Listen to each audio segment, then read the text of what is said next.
नमस्कार बच्चों, हिंदी की इस कक्षा में आपका स्वागत है, अभिनंदन है।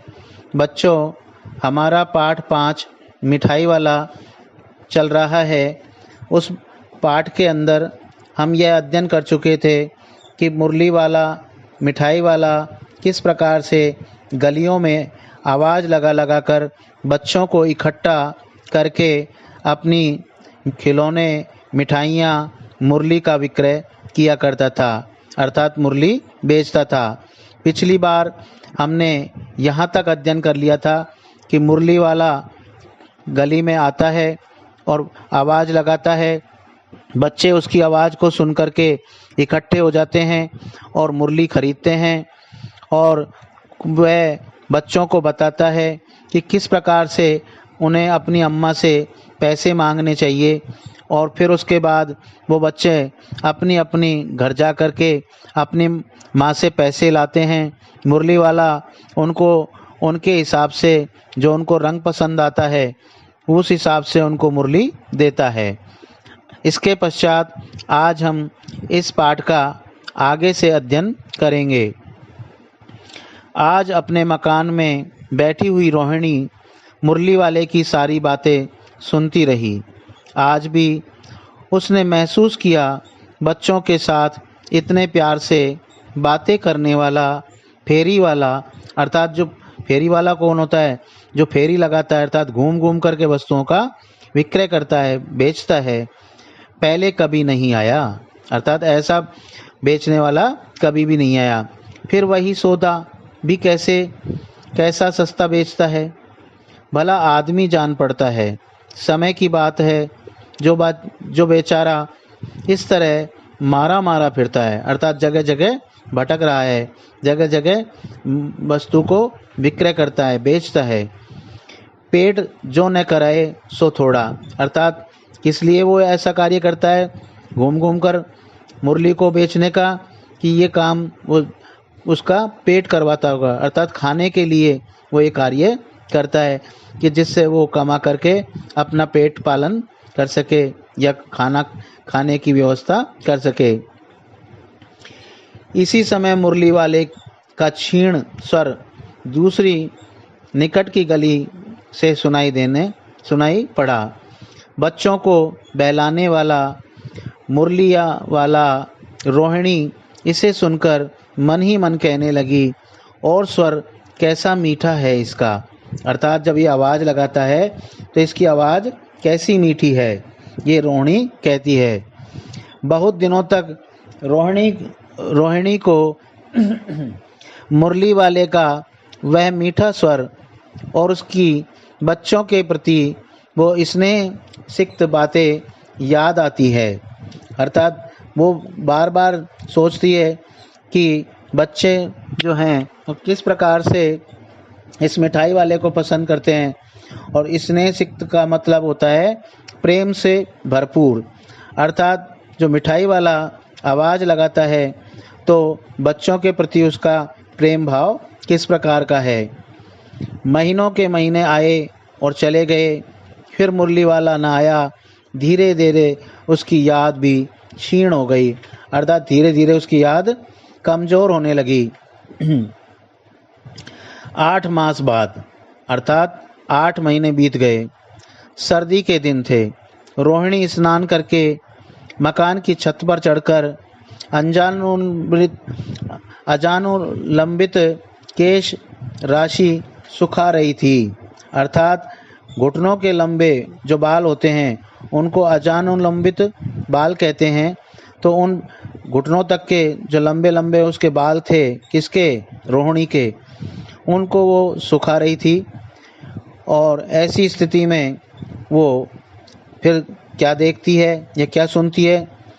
इस समय नीचे की गली में सुनाई पड़ा बच्चों को बहलाने वाला मिठाई वाला, अर्थात पहले जब वह आया था तो उस समय वो खिलौने लेकर के आया था, उसके बाद में वो मुरली लेकर के आया, और अब तीसरी बार जब वो आया है तो मिठाई लेकर के आया है। तो उसने आवाज़ लगाई है कि बच्चों को बहलाने वाला मिठाई वाला। पहले वो ये कहता था बच्चों को बहलाने वाला, खिलौने वाला, बच्चों को बहलाने वाला, मुरली वाला। तो इस तरीके से अब उसने मिठाई वाले की आवाज़ लगाई है। मिठाई वाले का स्वर उस मिठाई वाले का स्वर उसके लिए जाना पहचाना था, अर्थात रोहिणी जान गई थी इस बात को कि भाई ये मिठाई वाला शायद वही है। झट से रोहिणी नीचे उतर आई। उस समय उसके पति मकान में नहीं थे। हाँ, उनकी वृद्धा दादी यानी कि बूढ़ी जो दादी थी, रोहिणी उनके निकट आकर बोली, अर्थात दादी जी बैठी हुई थी, तो रोहिणी जो बहू थी उसने अपनी दादी जी से आकर कहा, दादी चुन्नू मुन्नू के लिए मिठाई लेनी है, ज़रा कमरे में चलकर ठहराओ, मैं उधर कैसे जाऊं, कोई आता न हो, ज़रा हटकर मैं भी चिक्की ओट में बैठी रहूंगी। अर्थात हमारे देश में पहले पर्दा प्रथा थी, स्त्रियां बाहर नहीं आती थी, इसलिए उसने कहा कि मैं भी चिक के पास बैठी रहूंगी। जो चिक होती है, मैंने आपको अभी पिछली बार भी बताया था कि वो बांस की बनी हुई होती है, उसमें से अंदर से तो हम बाहर देख सकते हैं, लेकिन बाहर से अंदर नहीं देख सकते हैं उसमें। इसलिए पहले के समय में स्त्रियां वहीं बैठ कर के चिक के पास और बातचीत करती थी। दादी उठकर कमरे में आकर बोली, ए मिठाई वाला, ए मिठाई वाले, इधर आना। मिठाई वाला निकट आ गया, बोला, कितनी मिठाई दूँ माँ, ये नए तरह की मिठाइयाँ हैं, रंग बिरंगी, कुछ कुछ खट्टी, कुछ कुछ मीठी, जायकेदार, बड़ी देर तक मुंह में टिकती है, जल्दी नहीं घुलती है, बच्चे बड़े चाव से चूसते हैं, इन गुणों के सिवा ये खांसी भी दूर करती है। कितनी दूँ, चपटी गोल पहलदार गोलियां हैं, पैसे की 16 देता हूँ, अर्थात 1 पैसे में 16 गोलियां देता हूँ। दादी बोली, 16 तो बहुत कम होते हैं, भला 25 तो देते, अर्थात 16 तो भाई कम दे रहे हो आप, 25 दो। क्योंकि पहले के ज़माने में इसी तरीके से जो आते थे गलियों में बेचने वाले से, उनसे महिलाएं मोल भाव किया करती थी, अर्थात पैसों में कम करवाया करती थी। मिठाई वाला, नहीं दादी, अधिक नहीं दे सकता, इतना भी देता हूँ, यह अब मैं तुम्हें क्या खैर, मैं अधिक न दे सकूँगा। उसने कह दिया कि भाई इससे अधिक मैं नहीं दूंगा। रोहिणी दादी के पास ही थी, बोली, दादी फिर भी काफ़ी सस्ता दे रहा है, 4 पैसे की ले लो, यह पैसे रहे। मिठाई वाला मिठाइयाँ गिनने लगा, तो 4 की दे दो, अच्छा 25 नहीं, सही 20 ही दे दो। अरे हाँ, मैं बूढ़ी हुई, मोल भाव अब मुझे ज़्यादा करना आता भी नहीं। दादी ने कहा कि भाई ज़्यादा मेरे से मोल भाव करना अब नहीं आता।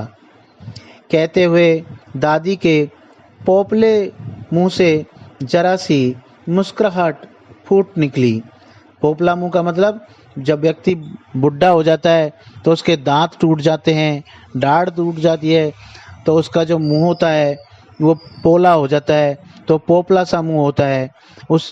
तो वो पोपले मुंह से जरा सी मुस्कुराहट उस फूट निकली, अर्थात मुस्कुराने लगी। रोहिणी ने दादी से कहा, दादी इससे पूछो, तुम इस शहर में और कभी भी आए थे?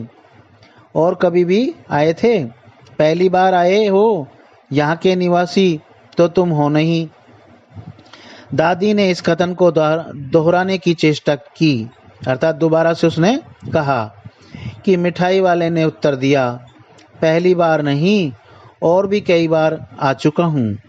रोहिणी चिक की आड़ से ही बोली, अर्थात रोहिणी उस चिक के पीछे बैठी हुई थी, तो उस चिक के पीछे से ही वो बोली, पहले यही मिठाई बेचते हुए आए थे या और कोई चीज़ लेकर? मिठाई वाला हर्ष, संशय और विस्मय दी भाव से डूबकर बोला, अर्थात मिठाई वाला खुश होकर के और आश्चर्यचकित भाव से वो बोला, अब क्या बोला उसने कि वह मिठाई वाला जो है उसने क्या कहा कि इससे पहले मुरली लेकर आया था और उससे भी पहले खिलौने लेकर। रोणी का अनुमान ठीक निकला। अब तो वह उससे और भी कुछ बातें पूछने के लिए अस्थिर हो उठी। वह बोली, इन व्यवसायों में भला तुम्हें क्या मिलता होगा? उसने कहा, रोहिणी ने क्या कहा कि भाई ये जो काम करते हो आप मिठाई बेचने का, मुरली बेचने का, तो भाई इससे आपको क्या मिलता होगा? अर्थात ज़्यादा पैसा आपको नहीं मिलता होगा। सो कैसे, वह भी बताओ। अर्थात जब उसने ये बात कही तो वह बोला, मिलता भला क्या है, यही खाने भर को मिल जाता है। अगर भाई ज़्यादा नहीं मिलता है, इतने ही पैसे मिल जाते हैं जिससे मैं अपने खाने की व्यवस्था कर सकूं। कभी नहीं भी मिलता है, पर हाँ संतोष, धीरज और कभी कभी अत्यधिक सुख जरूर मिलता है, और यही मैं चाहता भी हूँ। अब मिठाई वाला अपनी बात को धीरे धीरे कहने लग गया कि भाई पैसा चाहे मिले ना मिले, लेकिन धीरज मिलता है, संतोष मिलता है, खुशी मिलती है। संतोष कहा भी जाता है कि जिस व्यक्ति के पास संतोष रूपी धन है वो व्यक्ति बहुत अधिक धनवान है। अर्थात जो कम से कम पैसे में ही खुश है, संतुष्ट है, वो व्यक्ति जीवन में कभी भी दुखी नहीं होता है। सो कैसे, वह भी बताओ। अब बेकार उन बातों की क्यों चर्चा करूं, उन्हें आप जाने ही दे। उन बातों को सुनकर आपको दुख ही होगा। जब इतना बताया है तब और भी बता दो। मैं बहुत उत्सुक हूँ, तुम्हारा हर्जा न होगा। मिठाई मैं और भी ले लूँगी। अधिक गंभीरता के साथ मिठाई वाले ने कहा, मैं भी अपने नगर का एक प्रतिष्ठित आदमी था। अब वो मिठाई वाला, मुरली वाला, खिलौने वाला अपनी पिछली बात या पिछली कहानी को सुना रहा है कि मैं भी एक नगर का प्रतिष्ठित आदमी था। मकान, व्यवसाय, गाड़ी घोड़े, नौकर चाकर सभी कुछ था। स्त्री थी, छोटे छोटे 2 बच्चे भी थे। मेरा वह सोने का संसार था, अर्थात खुशी का संसार था जिसमें सब कुछ था। धनवान था वो, नौकर चाकर थे, गाड़ी घोड़े थे, उसका अपना बहुत बड़ा व्यवसाय था, कारोबार था, उसकी एक स्त्री भी थी, उसके 2 बच्चे भी थे। बाहर संपत्ति का वैभव था, अर्थात उसके पास में संपत्ति की कोई कमी नहीं थी, अपार संपत्ति थी। भीतर सांसारिक सुख था। स्त्री सुंदर थी, मेरी प्राणी थी। बच्चे ऐसे सुंदर थे जैसे सोने के सजीव खिलौने। उनकी अटखेलियों के मारे घर में कोलाहल मचा रहता था, अर्थात वो हंसते रहते थे, बोलते रहते थे, चिल्लाते रहते थे, तो घर में कोलाहल मचा रहता था, अर्थात आवाज़ होती रहती थी, हल्ला सा मचा रहता था। समय की गति, विधाता की लीला अब कोई नहीं है। दादी, प्राण निकले नहीं निकले, चलिए अपने उन बच्चों की खोज में निकला हूँ। अर्थात उसने कहा कि भाई अब मेरा कोई भी इस दुनिया में नहीं रहा। अब ऐसी स्थिति में वो बता रहा है कि भाई मेरे प्राण निकले नहीं निकले, अर्थात सब कुछ खत्म होने के बाद में बस मेरे प्राण निकले ही नहीं हैं, इसीलिए मैं बच्चों की खोज में निकलता हूँ। वे सब अंत में होंगे तो यहीं कहीं, अर्थात यदि वो चले गए इस दुनिया से तो उन्होंने दोबारा जन्म ले लिया होगा, और हो सकता है शायद इन बच्चों में वो बच्चे भी हों, आखिर कहीं न कहीं जन्मे ही होंगे। उस तरह रहता, घुल कर मरता, इस तरह सुख संतोष के साथ मरूंगा कि भाई मैं इसीलिए आता हूँ, बच्चों के साथ में घुल मिल जाता हूँ तो मुझको सुख की प्राप्ति होती है और मुझे संतोष प्राप्त होता है। इस तरह के जीवन में कभी कभी अपने उन बच्चों की एक झलक सी मिल जाती है। ऐसा जान पड़ता है जैसे वे इन्हीं में उछल उछल कर हंस खेल रहे हैं। पैसों की कमी थोड़े ही है, अर्थात भाई मेरे पास पैसों की कोई कमी नहीं है। मैं तो इन बच्चों में ये देखने आता हूँ कि मेरे बच्चे भी शायद इन्हीं में होंगे, उन्हीं में खेल रहे होंगे। आपकी दया से पैसे तो काफ़ी है, अर्थात बहुत बड़ा सेठ था वो, उसके पास में पैसे की कोई कमी नहीं थी। तो इसलिए उसने कहा कि भाई पैसे की तो अब भी मेरे पास में कोई कमी नहीं है, जो नहीं है इस तरह उसी को पा जाता हूँ। रोहिणी ने अब मिठाई वाले की ओर देखा। उसकी आंखें आंसुओं से तर है, अर्थात उसकी आंखों में आंसू आ रहे हैं, आंखें आंसुओं से भीग गई है। इसी समय चुन्नू मुन्नू आ गए। रोहिणी से लिपटकर उसका आंचल पकड़कर बोले, अम्मा मिठाई मुझसे लो। यह कहकर तत्काल कागज की 2 पुड़ियाँ मिठाइयों से भरी मिठाई वाले ने चुन्नू मुन्नू को दे दी। रोहिणी ने भीतर से पैसे फेंक दिए, अर्थात दे दिए।